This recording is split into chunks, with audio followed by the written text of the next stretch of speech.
An army of volunteers work the assembly line to help those under lockdown. This is Olympia, London, a venue usually used for trade fairs and exhibitions, but today it's become a vital link in the distribution chain for food parcels across the capital. Faced with a growing number of families in need, food banks like this one say they've had to expand their operations to help feed those falling through the cracks as a result of COVID-19.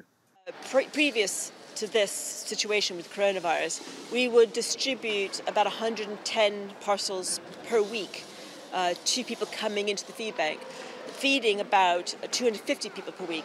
At the moment, we're kind of doing those numbers every day, sort of 5-6 days a week. Much of that growth is said to be coming from people who have never had to use a food bank before.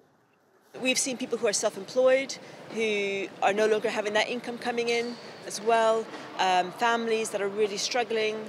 And it's this kind of thing, a crisis like this impacts the poorest people the hardest. It always does, and it's just not right, really. It's not fair.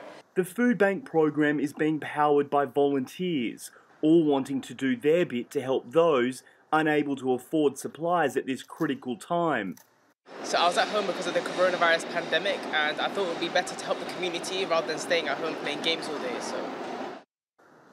And while politicians debate what more can be done to help prevent people falling into poverty as a result of the pandemic, these volunteers are showing how the power of community shines through at even the darkest of hours. Trent Murray, Euronews.